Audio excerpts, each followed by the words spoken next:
Iranian bus workers in Tehran went on strike over the right to form an independent trade union to represent them in collective bargaining. The strike was organized by the Syndicate of Workers of UBCTS, which has been organizing thousands of Iranians in workplaces openly but without legal representation or authorization. The strike began after the government arrested over a dozen syndicate leaders in coordinated raids on the trade union movement. However, the government didn't expect that this action would cause such a militant response from the working class. The strikers initially the mayor had made some concessions and said that he was going to meet some of the strikers' demands, so they went back to work. But after they went back to work, he reneged on all of the concessions that he had made and froze the bank accounts of active unionists. But this only emboldened the movement, and the bus drivers called for a general strike to take place in Tehran on January 28th. But this time, the government struck in advance and arrested hundreds of bus drivers and their family members, beating and dragging them out of their homes violently in the middle of the night and early morning. The military patrolled Tehran during the day and outnumbered demonstrators by 2 to 1. Those who weren't arrested were driven into hiding for the time being.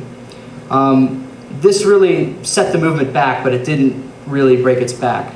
The activists put out a call for workers around the world to organize in defense of Iranian workers' basic human rights.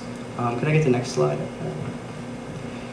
This is one of the trade union leaders who was arrested during this time, and this really sparked the first strike.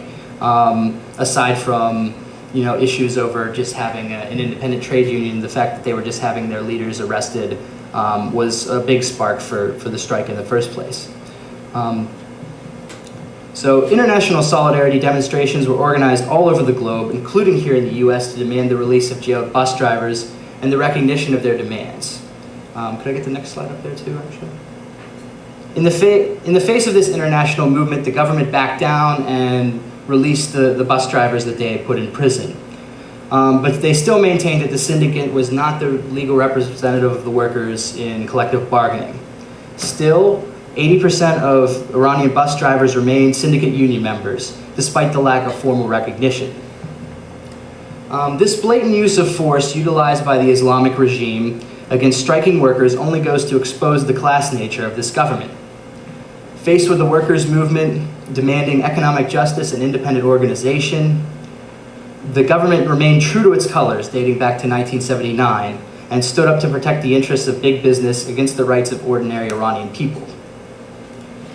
Socialist Action supports the movement of Iranian workers for economic justice, independent trade unions, and basic political rights in the face of the repressive and violent Khomeini regime.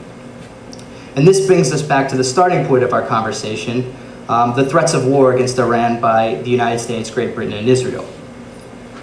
Since the Iranian regime is so clearly morally and politically bankrupt, should we not support the Western powers in their struggle against the Islamic Republic? The answer of this, of course, is absolutely not. And I'll take a quote now from this wonderful book on Iran, which if people who are interested in learning more, it's called Iran on the Brink, Rising Workers and Threats of War. Really delves into a lot of the trade union struggles in the context of the current political climate that we're in. The new Iranian labor movement, which was developing as the skies filled with drones and the airways with threats of Iran from the West. The bus driver strike that took place at the same time as the West threats were sounding at an ever higher pitch. Iran is vibrant with political commotion. Furthermore, it is a highly advanced, compactly layered class society. It is with this dynamic structure of this society that U.S. aggression will, and indeed already does, interfere and interact.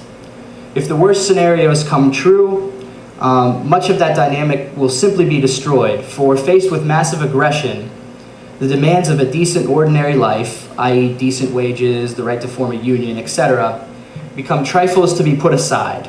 Under a nuclear cloud, class politics is irrelevant.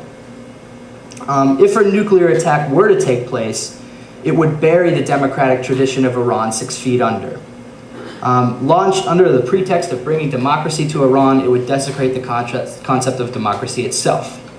And one only needs to look at Iraq to see how this scenario could play out. Iraq was a country crushed under the political tyranny of Saddam Hussein. Yet Iraqi workers still developed a movement over the years to struggle for union rights and basic political rights as well. But years of sanctions and the US military interventions in 1991 and 2003 only served to disorient this movement and leave it in tatters. US bombs and ground troops have indeed brought the Iraqi people no closer to democracy and economic justice. In fact, it has presented that movement with a series of major setbacks, i.e., 1 million dead Iraqis, sectarian violence in the streets, and infrastructure destruction on a massive scale. The Iraqi people, not the United States military, were and still are the key to the struggle for democracy and social justice in Iraq. Can I get to the last slide? Likewise, only the independent organization of the Iranian working class, in alliance with other oppressed peoples in Iran and throughout the world, can bring about true democracy in Iran. The drones and missiles of the United States and Israel are just as much a threat to the Iranian people's struggle for social and economic justice as the batons and rifles of Khomeini's police squad and military.